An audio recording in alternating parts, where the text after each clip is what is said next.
Bonjour, aujourd'hui je vais vous présenter les différentes typologies des œuvres peintes que l'on peut rencontrer dans le domaine artistique. Donc, qu'est-ce qu'une œuvre peinte et quelles sont ses caractéristiques? Une œuvre peinte se caractérise tout d'abord par son support.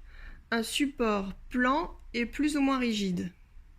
Le support peut ensuite être préparé par des couches intermédiaires qui isolent le support de la couche colorée. Deux grandes catégories peuvent être différenciées, les biens immobiliers et les biens mobiliers. Commençons tout d'abord par les biens immobiliers. Ce sont des œuvres qui sont commandées pour un lieu précis. Elles font donc partie de l'architecture. Et ces œuvres sont donc fixées directement sur le mur. Elles sont par conséquent difficilement délocalisables. On retrouve alors trois catégories d'œuvres, les peintures murales, les fresques et les toiles marouflées. Concernant les peintures murales, il s'agit d'un vaste domaine, exécuté sur une très vaste période, puisqu'elle commence à l'époque paléolithique jusqu'à nos jours. On retrouve alors des peintures réalisées directement sur mur, ou bien avec un support préparé par diverses couches d'enduit, et la nature des liants permettant de fixer les pigments sur le support sont également d'une très grande variété. Pour la technique de la fresque, la technique consiste en l'application de pigments sur un enduit de chaud frais, c'est-à-dire encore humide. Lors de la calcification de l'enduit, les pigments sont emprisonnés et fixés durablement au support. C'est une technique relativement ardue et très spécifique, puisque l'exécution doit s'effectuer de manière relativement rapide avant le séchage complet de l'enduit. Les décors en toile marouflée font partie de grandes campagnes de décoration, de palais notamment,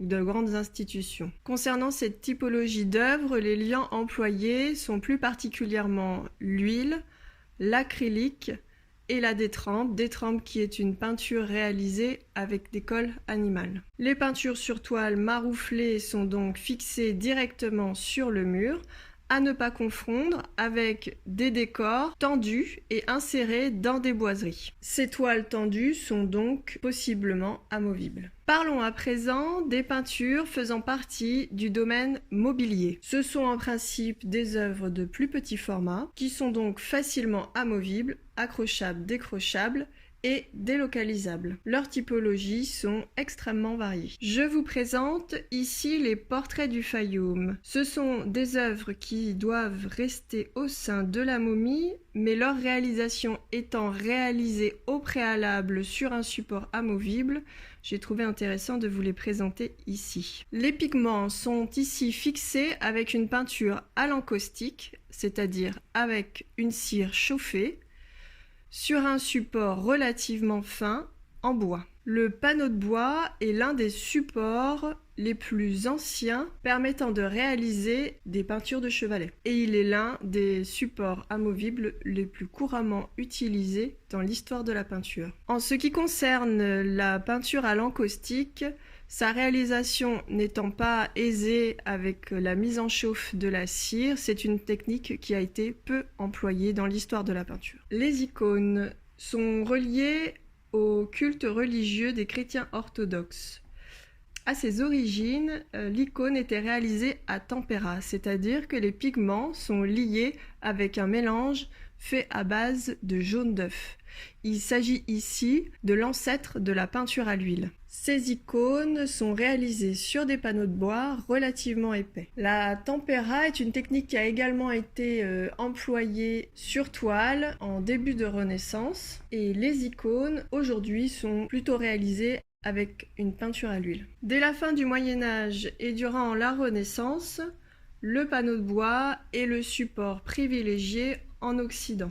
On retrouve des essences nobles, dures, des panneaux relativement épais, et le liant ici privilégié reste la peinture à l'huile. À partir du XVe siècle, ce support se fait peu à peu détrôner par la toile. D'une manière plus moderne, nous retrouvons des panneaux beaucoup plus fins, réalisés dans des essences moins nobles, des résineux ou des feuillus à pouce rapide. Et pour finir, nous pouvons parler des contreplaqués. Ce support se compose de fines lamelles de bois contrecollées et dont les fibres des panneaux sont entrecroisées afin de renforcer la résistance mécanique de ce support. En général, on retrouve des supports relativement fins, cela reste donc des supports assez fragiles. Ils peuvent être peints directement ou bien on peut retrouver des toiles marouflées. On peut à présent parler du papier. Le papier est en général utilisé pour réaliser des études préalables avant de réaliser l'œuvre finale. Néanmoins, ce support s'autonomise à partir du XVIIe et du XVIIIe siècle et afin de faciliter sa présentation, on les retrouve souvent marouflés sur panneaux de bois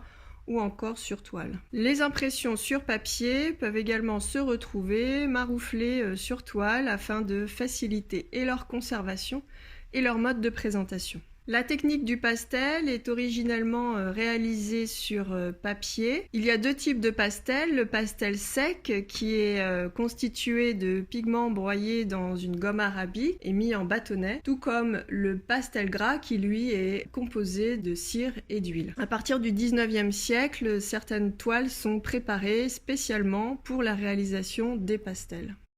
Le marouflage des papiers sur toile est une technique couramment employée par les artistes de leur vivant afin d'augmenter les prix de vente de leurs œuvres. Pour la technique de la peinture acrylique, elle se retrouve à la fois sur papier et sur toile, et c'est un lien qui apparaît entre les années 30 et les années 50 dans le domaine des beaux-arts. On peut également citer les cartons, qui sont souvent des supports d'études, se retrouvent soit vierges, soit entoilés, ce qu'on appelle les cartons entoilés.